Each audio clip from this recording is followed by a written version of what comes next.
today for Wood Elf Day, we shall be playing as the Wood Elves up against the Wood Elves in a quick battle. We're getting some practice in before Turin's tournament. And to start off, it looks like my opponent has gone for a full-out Vanguard build set up behind my army. We're seeing some Dryads, Aerial, and Drycha. Interesting. Let's see what else. Just some Treekin. And yeah, it's going to be a lot of trees. So not especially scary. We can actually start kiting them with our Deepwood Scouts. And I think our cavalry can probably pressure too, but it does look like he has some Swift Shiver shards. Send a volley over to them. And that should be able to take out at least a few models. We'll continue running back. It looks like a pendulum is coming down, but our loose formation should negate most of the damage. We'll throw down just a little bit of a heal onto our troops, and then continue counter skirmishing.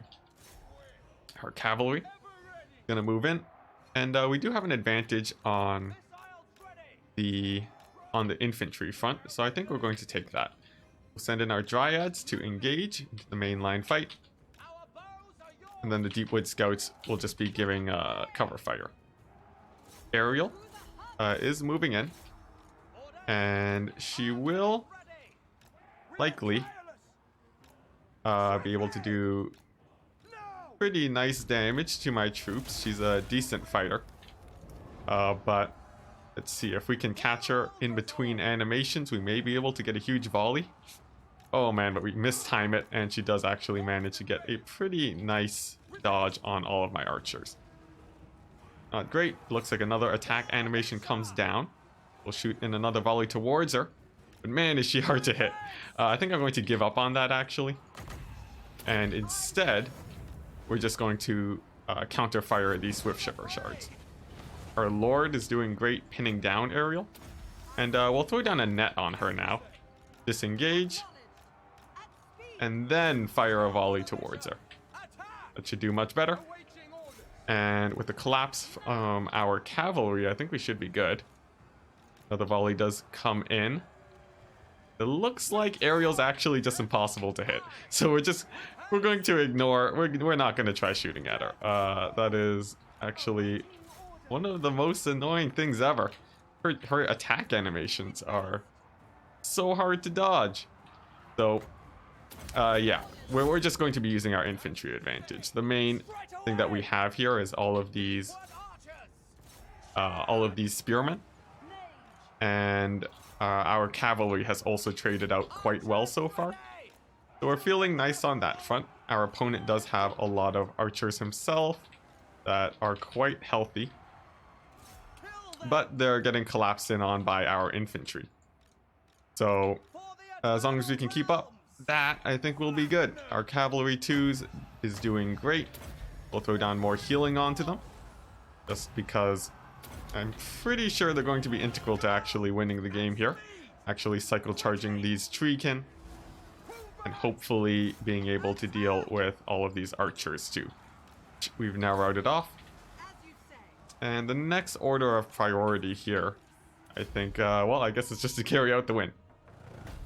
So there we go. A little bit of a dicey game, just because we really wasted our Deepwood Scouts. But I think the pick on Aerial didn't really pay off for my opponent. She only got 128 damage, with most of that damage coming in because of all of my missed archer fire that came down upon her. Big misplays. I really... Oh, whoops. Sorry, I just need to, let's see, my thing to take screenshots. Let me just fix that up real quick. Or is it post-game process.py? Hey, there we go. Yeah, so, yeah, Aerial was, she was just really annoying the whole game. But note to self, her attack animations and stagger animations really make her hard to hit. She has sort of like the screaming bell effect where it just moves back and forth. Except even worse. Just don't shoot her. Yeah, I think our main advantage here was the Wild Riders. If you compare it to my opponents, we got a counter charge. That's basically what did it. Okay, so starting off, we have second game up against the High Elves. Has some Shadow Warriors in the distance, and we're going to charge them with our cavalry here, while moving up our Way Watchers. There appears to be an Lithanar. I don't know if that's a clone or not. And yeah, we're just going to be advancing, trying to catch his troops. A net goes down on my cavalry. And that's not a Lithanar, that's Teclis. So we probably should have surrounded him there. A big misread on my part. But we're still doing okay. We've caught off some of these Shadow Warriors. My opponent actually did deploy a little bit far away from his infantry. But he returns the favor and catches some Way Watchers. However, this time we do have some cavalry to support them quickly. Our Way Watchers should be safe. Our opponent is now advancing, and we're going to want to retreat with the goal of just finishing off the Shadow Warriors first with the Way Watchers, and then should be in a pretty decent position. Our spears too are over here to... Oh, that Phoenix. Okay. So our spears are here too to help shield against cavalry charges. So that means that our Way Watchers should be in a pretty nice position now. Let's see, our cavalry is winning their fight along the left flank, and the goal currently is to position so that our Way Watchers are close together and that they can get a nice powerful volley onto these Shadow Warriors. There we go. Puts in a ton of damage, and with our cavalry we can begin cycle charging. Now another net looks to be going down. Teclis overcasts it, takes another miscast. A little bit unlucky for my opponent, but luckily for us, we do manage to get a bit of a disengage here. And our Way Watchers are also able to support our troops here. So I don't think our cavalry will be in too much trouble. However, our Way Watchers are getting dived in on. We have spears to support, and I have to decide if I want to run over these Shadow Warriors or keep the Way Watchers safe. I think just based on the spear count here, Way Watchers should be relatively safe. And we're going to be yeah, we're going to be firing in on the cavalry with the Way Watchers, while our cavalry here runs over the Shadow Warriors. Fingers crossed that's the correct decision. And we don't want our cavalry to be dying here, so we'll be pumping them with heals and getting them to loop around. Way Watchers, getting a little bit compromised, will turn on fire at will so that they can shoot the cavalry while retreating. And for our cavalry, we just got to avoid these spears, charge the Shadow Warriors. Let's see, our infantry in the meantime is doing decent but not amazing. And let's see, they're holding the line well enough. My Glade Captain definitely should be chasing after Teclis, so we're going to do that, pull her away from the mainline fight, while our Lord chases off the cavalry. So let's see, there we go. It looks like we've successfully dealt with my opponent's archers. He has killed off a lot of my cavalry models, so I'm going to go with plan B. And instead, I'm going to use my Sylvan Knights to rout off all of his infantry here. That'll buy me a large infantry advantage. And from there, with the low ammunition on his Shadow Warriors, we should be able to, yeah, with the low ammunition on the Shadow Warriors, we should be good. Oh, a nice snipe on Teclis too. But yeah, we have enough infantry where he really just has, what, some rangers left and a little bit of cavalry. So we're feeling quite confident there. Although we did have a few misplays early on. The fact that we did also manage to snipe out Techless is quite nice. We'll chase them off with the Glade Captain. Use our spears to fight the Silver Helms. In the forest is even better. Looks like they are trying to avoid my troops, so a volley from the Way Watchers should be able to take them out. Sylvan Knights. It is very important that we actually keep them alive. They are my only cavalry unit. But given the lead that we managed to secure, it was a pretty straightforward game. Okay. Nice. So a little bit of a misplay with my cavalry here. I think instead, if we had cycle charged his cav, we would have done much better. The Shadow Warriors were almost out of ammunition anyways, and I didn't really need to dive in on them. My Glade Captain control could have been better too. Could have sniped out Techless for the whole game. But otherwise, it worked out pretty well.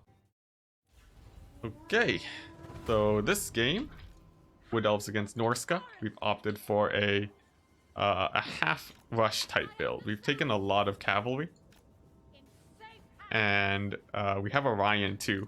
He'll be throwing javelins into these Marauder horsemen, and our Deepwood scouts should be able to do quite well. Glade Captain too, actually, can push back the horsemen quite well. And let's see, it looks like the Norscan forces consists mostly of Marauders. A few Skin Wolves, a little bit of yeah, just some chariots. So we'll use our Swift Shiver Shards to fire away at the Norscan Marauders. They don't take too much damage. Now Glade Captain will continue chasing away these guys. She definitely doesn't want to get charged though. We're bringing in our cavalry to support. And it looks like Orion at the very least is in a pretty nice position. Our Glade Captain will let her get charged by these wolves while we bring in our cavalry. And it looks like the wolves are actually trying to path through her. We'll use the Horn of the Wild Hunt. And that'll let us push all of these forces back with the cavalry. Swift Shiver Shards will continue firing. I guess that's Skin Wolves. As we continue to pull back our infantry. They hit for a decent amount of damage. And we're looking for, let's see, it looks like there's going to be a pretty big fight here along the right-hand side. Our Glade Guard here are getting skirmished by the Norscan cavalry. Not great. And this side isn't looking too good. There's actually a lot of Skin Wolves here. We do get a nice counter charge. But that's just about it. Just a counter charge. However, the Norscan infantry is doing a bit rough. Just that losing this much cavalry is really bad. We definitely do not want that to be happening. But we have some small wins. We've taken out the wolves, taking out a lot of the infantry, and as long as Orion can keep living, we should be okay. Our Glade Captain too should be fine. But the Skin Wolves are a bit worrisome. We'll push up to try and push them back. We'll chase off these Marauder horsemen and cycle charge the infantry just a tiny bit. Race our spears for Skin Wolves. Bring in Orion too. And let's see, we should be able to rout off this infantry. We'll need to pull away here since Skin Wolves are coming in. Our Swift Shivers, I guess, will be firing in on Skin Wolves. So decent engagement here. The fact that Orion is actually getting into the fight is great. A lot of the infantry is breaking. Pendulum does go down, hits my spears for a ton. But hopefully some heals can keep things together along this side. Our Glade Guard are holding pretty well. The problem is just this right side fight isn't going the best. Wolfric is there too. But it seems like he doesn't want to be getting into a fight against Orion. Which is a decent sign. Our Swift Shiver Shards are able to continue firing, but the wolf chariots do come in. So let's see. We're taking stock of the situation. If we can just get some mass routes here with Orion, that would be the best situation. The horsemen forgotten along the left side is good too. Let's see, but we need to really free up this Glade Captain. Wulfric's coming in also, and we're going to be sending in Orion to fight him as quickly as possible. Another spell coming down. Looks to be a Pendulum. And it doesn't do too much damage. We're pretty fine there. Our Deepwood Scouts were really wanting to focus fire the Skin Wolves with them. And for the Marauder Horsemen, we have our Glade Guard, or Glade Riders, who can chase them off. Glade Captain has finally freed herself. She's going to be dealing with the Chariots.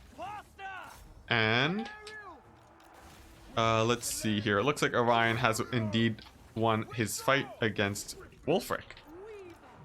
So that's a decent situation, but we're still taking a lot of damage here. Balance of power isn't great. And the Skin Wolves are going to be a big problem. Actually chasing them off is going to be the goal now. Oh man, and we're running out of infantry too. I'm a little bit worried about this situation, but at the very least we might be able to pick off the Metal Caster. Not especially important though, since he is, there are 2 casters here on the Norskin side.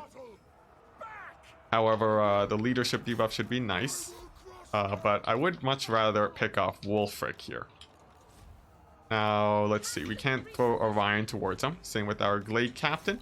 He's chasing down our caster, but she should be relatively safe, especially with the Glade Captain now coming in. And Orion too. We may actually be able to get a pretty solid pick here, but we'll have to see. Some Glade Riders are online too. Ooh, but sadly it looks like Wulfric does manage to escape. We have a big heal. We're going to throw that down on Spears. Oh, but that might have been folly as the Spears are on the verge of routing. And if they do fall out of the battlefield, it means that that heal will have gone to waste. So, we have very few troops left. But we have our anti-large troops still alive. Going to be up to them to actually finish the fight here, as we don't have too many other forces left. So this is a little bit awkward. I think my build wasn't fully optimized, and we really just took too much damage from these Skin Wolves. Hounds, though, will do a lot of damage to these Skin Wolves. And if we can run away with these Glade Riders, that's a pretty nice situation, too. Now, Wulfric, although quite the threat due to his cycle charging, isn't actually the worst thing in the world, because we have Orion and a Glade Captain, and if we can actually finish him off, then then the Terror should be able to carry out the rest. So we're really hoping for that.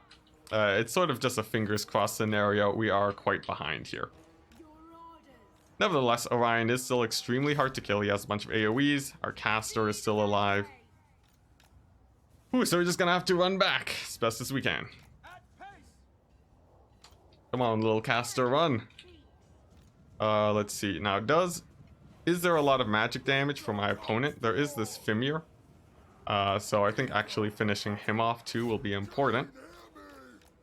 Ooh, but we're hitting army losses. Oh, and we couldn't get another heal down on Orion, so this is it. Likely GG. My opponent's calling it now, but you know, let's just see how well Orion does. I won't be able to fit in another game before the tournament, but yeah, we'll see how it goes.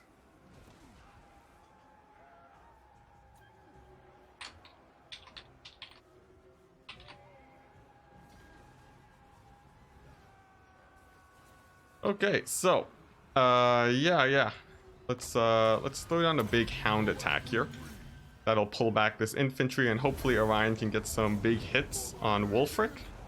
That's basically our only saving grace here. We do terror out both of the Marauder Horsemen, but Wulfric, with a few more cycle charges, will likely be able to finish out Orion. He charges in once again. We're target firing him, and if Orion can get some lucky hits, that'll finish him off, but probably not. He's at 200 life. And there we go, Wulfric does finish him off. So GG. Yeah, I think the build idea, it doesn't work out too well. If you look at the Glade Riders, they were pretty terrible. I think Wild Riders would have been much better here. against the Skin Wolves, which were very painful, or just opting for full kite style. Orion did okay, but not amazing. Perhaps I could have played more aggressive with him in the early game, and that might have actually been an interesting play. The Chariots did pretty well. Yeah, and our infantry didn't do too good either. The Swift Shivers did nice though, so I might stick with them in the future. But I'm not a fan of this build, especially the Glade Riders. So we're finally in Turin's Faction War Tournament. And we're playing as the Wood Elves up against Dark Elves. For his army. Well, for our army first, it's a heavy cavalry focus with some Way Watchers to kite. And for his army, it's looking like a very defensive style with Blackguard. It appears he was expecting to get rushed, which means that is already a very nice advantage for us. These guys are Cold One Knights, so the goal is to get our Dragon Lord, our Glade Lord, to fly up towards them and start peppering them down with Archer Fire. Our Way Watcher should be able to do good, and we want to be advancing as fast as possible to buy us distance to kite. He's deployed very far back, so we'll have the whole map to ourselves. Now the Glade Lord can begin firing in onto those guys. And we may even be able to shut down the Supreme Sorceress of Fire. So we'll send in some shots towards her. Move up our Sisters of Thorn, that they can start firing too. That should be a pretty nice situation. Another shot goes down, hits the Sorceress of Fire. And if we can just pick her off, that would be nice. A fireball comes down on my Lord. We'll dodge it, but we actually send it into the Way Watchers. Not great, not great. A little bit of a misplay there. We also friendly fire our Lord just a tiny bit. But it looks like we will be able to finish off the Supreme Sorceress with some Way Watcher fire. So that net plus yeah, just the net should be pretty good. Now I thought this was going to be a burning head. Instead it's that weird darkness ability. We can dodge it with our mobile forces. With a few shots onto these harpies, we should be able to get them to Route 2. So far we've been trading extremely well here. We can even group up some of our cavalry to get healed with our Lord. And we can probably breath attack these Dark Shards now. So it's going to be the plan. Ooh, my opponent does read it though. He dodges, still takes a ton of damage. And we can begin the kiting back now.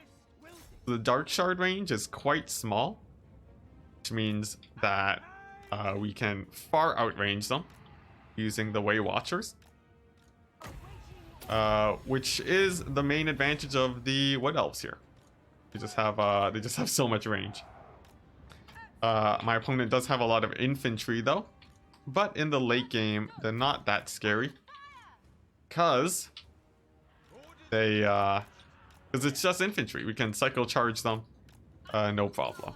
Now the Supreme Sorceress is still alive, but just because the Dark Shards aren't really here to support, we will be able to just hunt her down with our Lord. And then that should be enough of a lead for us where we can just carry out a pretty nice win. Now shades are showing up, and a counter charge also does come in onto our cavalry. Not great. We'll have to pull back. And let's see if we can actually catch out these Cold One Knights. They tried to pull back. We're going to throw down a net onto them. And that should be able to finish them off. Supreme Sorceress will take a volley from the Way Watchers. She does manage to dodge it. It is a burning head. But we should be pretty fine. A lot of our troops got caught here and are taking some damage. But because we routed off the cavalry, we actually have a pretty safe disengage. We will be not losing our spears this time. They do barely manage to escape. And with our Way Watchers on the retreat, we should be fairly safe.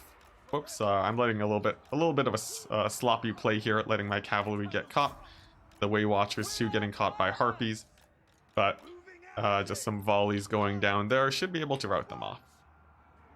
We are also setting up for a pretty fun play here with all of these troops getting blobbed up. Can position our lord and throw in a very nasty breath attack onto this blob of infantry. And that's going to be an insane lead. It kills so many, it triggers the Dark Elf effect. Their extra damage effect, but it's not useful because of the huge terror route onto all that Dark Elf infantry. The Supreme Sorceress too is now getting extremely low, and some shots from our Glade Lord will likely be able to finish her off, but let's not play too hasty here. We'll still have to play a little bit carefully. And yeah, there's Blackguard in there too, and we don't want to be fighting Blackguard with our cavalry. So we're just going to pull back, pull away these Glade Riders, and then throw in an Overcast heal to bring all of those guys back up to full HP. Some cavalry is collapsing in onto my spears, but that's completely fine, as the spears want to be fighting cavalry, and for all the infantry that dives in there, we should be fine too. The infantry, once again, simply gotta cycle charge them. Looks like we actually might have killed the Supreme Sorceress, or she fled somewhere. I'm not sure exactly what happened, but nevertheless, she appears to be far away and not too much of a problem. So that gives us some freedom here, using our cavalry to cycle charge the infantry. And our Way Watchers are going to continue picking off the ranged troops of the Dark Elves. We will be a little bit careful though. The Blackguard are moving up. And let's see here. It's going to be important that we finish them off with the Way Watchers. For the second Dark Elf blob, we can breath attack again. And that's going to be absolutely devastating. A lot of the cavalry gets knocked out there. And yeah, another big heal onto our own cavalry, plus some terror routes. Should secure that position extremely well. Blackguard have taken a ton of damage now. And as long as we continue dodging these, the archer fire from the dark shards and so on, then we should be good.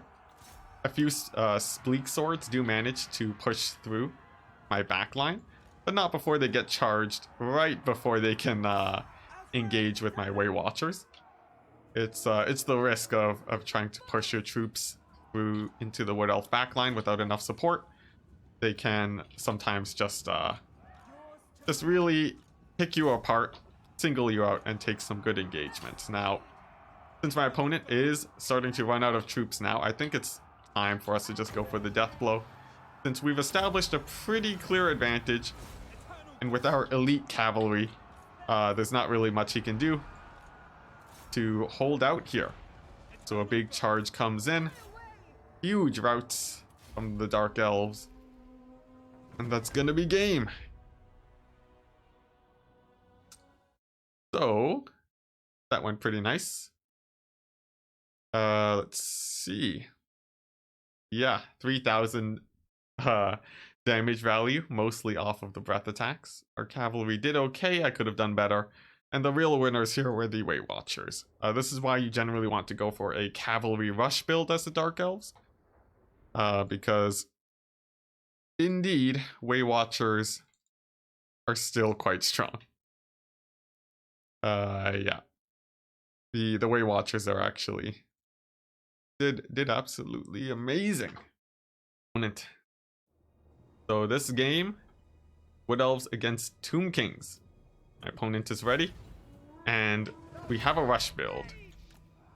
For my opponent, he's gone for lots of cavalry and not a lot of ranged troops. He does have Ushapti, so we're going to be focusing on shutting them down. His infantry corps is relatively small.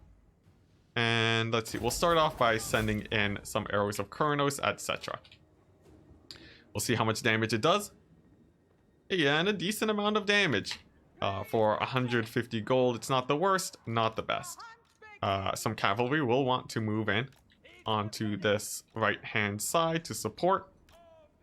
And it does mean that we might be taking some Ushapti fire along the way.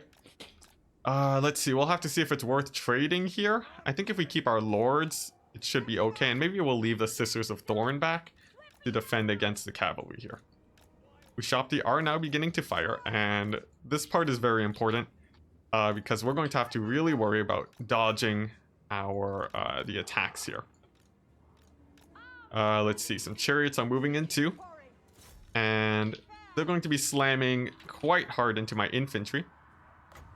So we're going to net them down and then catch them out.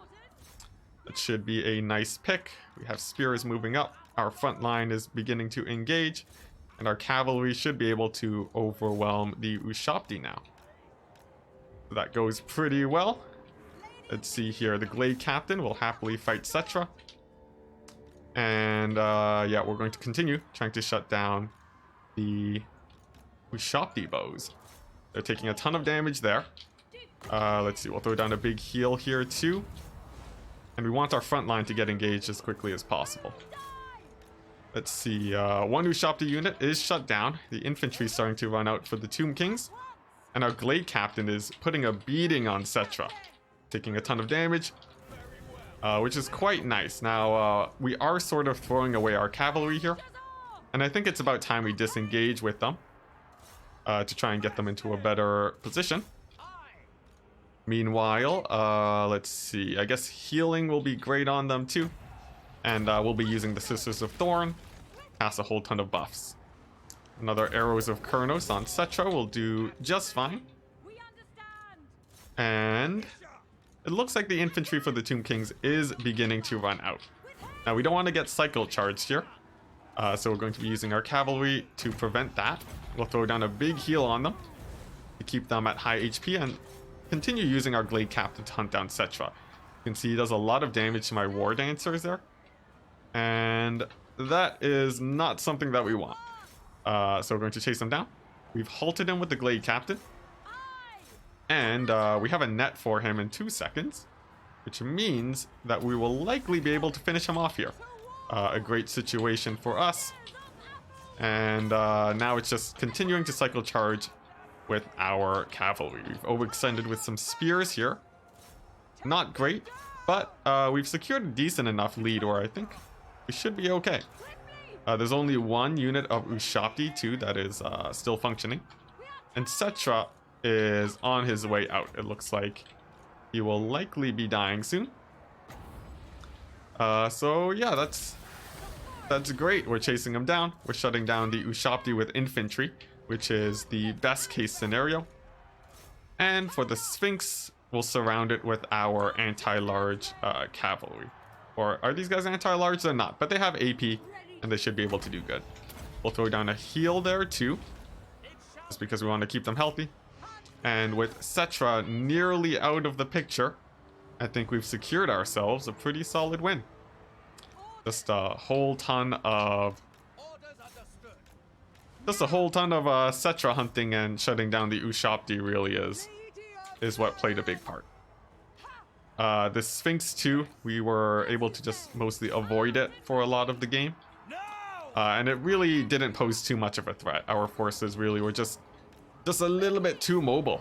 Great Stag Knight, absolute hero, stopping the Sphinx from attacking. And from there, Cetra should be going down, but man is he tanky. Continuing to survive despite being completely surrounded by all these troops. Nevertheless, we have heals. And no matter what Cetra does, I don't think it'll be enough. Let's see, we'll pull off the Glade Captain to continue chasing him though. Because we don't want him to live. We'll throw down a net too on top of him. Because, yeah, we really want to finish him off. His cycle charging is very scary. And the leadership debuffs and the lack of spells from the Tomb Kings will likely seal their fate. Of course, the Sphinx is still a little bit scary. But it's a lot less mobile. It'll get bogged down by my infantry. And we should be good. So there we go. Cetra finally having fallen is a huge swing in our favor. And we'll shoot the Sphinx with our Glade Lord while using our Glade Captain to actually engage it in melee. Army losses will finish the rest. And I think we've secured ourselves a second win. GG. So there we go. Yeah, that went quite well. If you look at the Glade Captain, 2,200 damage value. Paid for herself, and she's very hard to take out with the single entities. The Ushopti got shut down relatively quickly, and the fact that the Tomb King's infantry was so thin caused a lot of problems. He really needed to get value with the chariots, and they did okay against my infantry, but our cavalry was just way too punishing along the back lines. So there we go. Solid game. I think I still could have played better, of course. It tends to be my cavalry micro that lags behind, but this works just fine. The next match, once again, we are playing Wood Elves. We've got a kite build, and we're up against Norska. Our opponent is ready. Let's get underway. Looks like his army consists mostly of a lot of skirmishers here, and we're going to be cutting them with our Deepwood Scouts. Sisters of Twilight will be moving up, and their job is to focus Wulfric the Wanderer, and it's going to be constant poke damage until the end of time. Let's see here, our skirmishers will fire in on the horsemen, and if our cavalry can get some charges on the infantry to start off, that would be a nice way to start the battle. So there we go. Some nice charges. They don't take a counter charge, and that's a lot of damage for the infantry starting this game. Wulfric is now extremely low, but it looks like some horsemen are coming in. We'll bring in our spears at the ready, bring in our cavalry back, and hopefully that goes okay. Looks like some dogs have collapsed in on the back. We'll send in our cavalry to chase them off. Our Deepwood Scouts will continue firing. And then, let's see, more cavalry will face off these Norscan Ice Wolves. Wulfric is nearly down. Deepwood Scouts are getting compromised, but we have a million spears here to support them. They'll just be continuing to run. We'll throw down some big heals here. And then our cavalry will continue countercharging the wolves. The big ol' engagement. And the fact that Wulfric is actually so low is really nice. He gets routed, not before throwing down a boat. But our Deepwood Scouts are alive, and the Shadowcaster is really far away. It means pendulums won't be coming in for a while. And our spears are going to want to start pulling away from the frontline fight. That's because we want them in reserves to actually make sure that they can protect my Deepwood Scouts. Oh man, and a big spell does come down. Pit of Shades getting in lots of damage, but on the plus side, we routed off a lot of the Norscan forces. Let's see, we'll throw down big AoEs for our infantry here to survive. Some healing also for our cavalry. And so far, things are looking pretty good, especially with the picks on Wulfric. That is quite huge.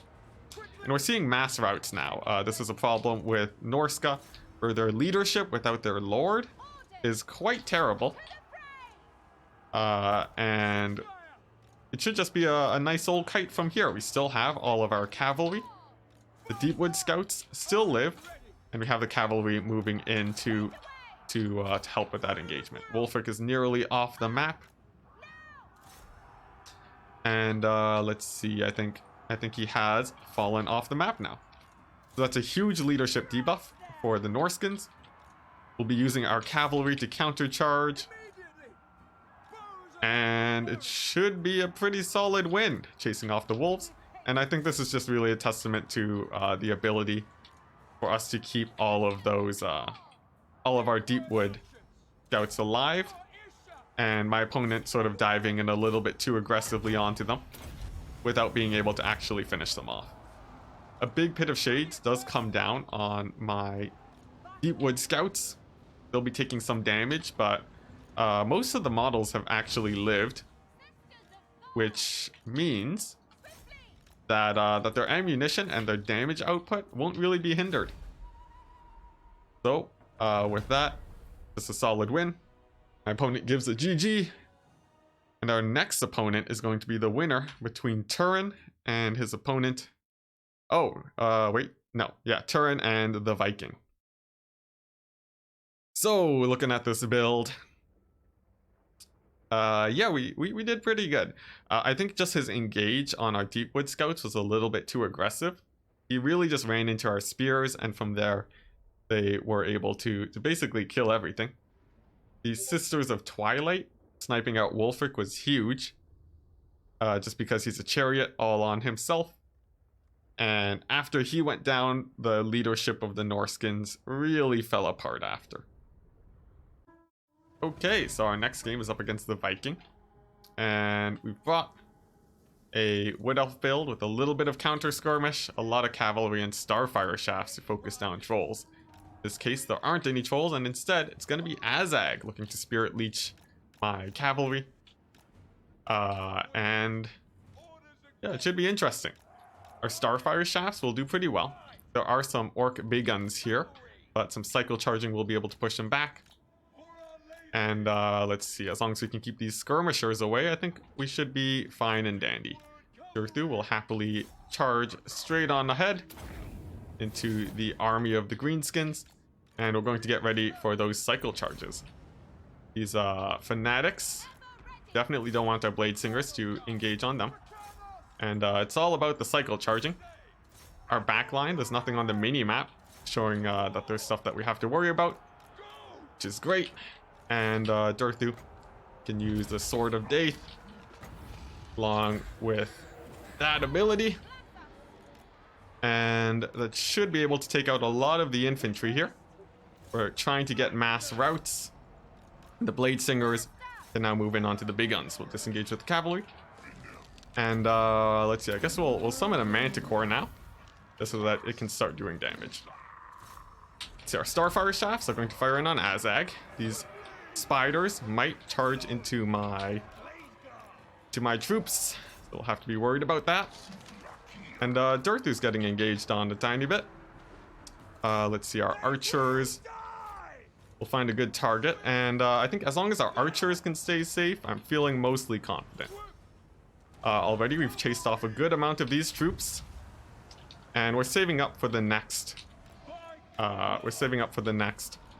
Manticore summon now. Meanwhile, our cavalry just bouncing between these infantry lines to do good. We have the blade singers who will defend the left flank quite well.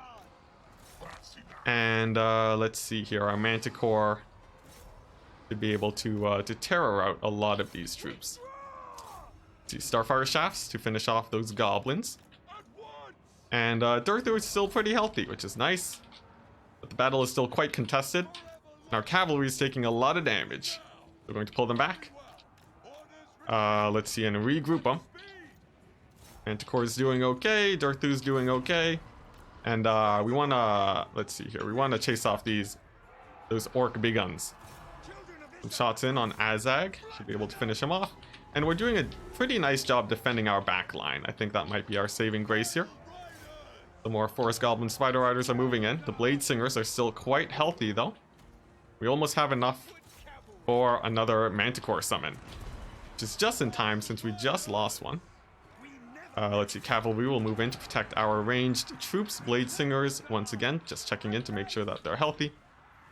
Azag has taken a good amount of damage. The big guns taken a good amount of damage. Cavalry still operational. And the skirmishers for the greenskins are going down, but the balance of power is not looking in our favor because Durthu's dead. What happened, Durthu? How did you die? I was looking around everywhere, but suddenly he is gone. But it's not over yet. The greenskins have a lot of just normal infantry here, and we can still cycle charge them quite well.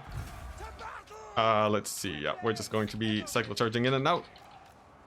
And man, what happened to Durthu? Oh my gosh, I think the big boss might have sniped them out, plus some hits from Azag. I don't know, but whew, that's rough. That's rough. And let's see here. Yeah, we'll move in our cavalry. But I think this is gonna be it for us. Oh dear. Let's see, we'll continue kiting to the best of our ability. But our cavalry is nearly down. Let's see, and what's left? What's left? Still have some archers. But the stag knights are gone too. Very unfortunate. We charge the big guns. And how are our Blade Singers doing? That half HP. I don't think they'll be able to survive the Archer Fire, so we'll call it here. Ooh, and GG to the Viking. Oh man, if Durthu had lived, we totally could have won that. I think I just let him get shot by these rusty arrows for too long. And then probably the big boss hit him up. I'm not sure. Did anyone catch it? What killed him? Oh no, oh that was so unfortunate. Things were going so well, but it happens. And simply have to trek on. So, looking at the damage value of the big guns, they did okay. The Blade Singers actually did like very well. I think next time I might even take more. Starfire Shafts did great. But I think having some healing there would have been a much better option. Healing for Durthu, healing for the cavalry. That likely would have been able to carry us out to a victory. Sadly, today was not the day. And we'll have to call it quits for now.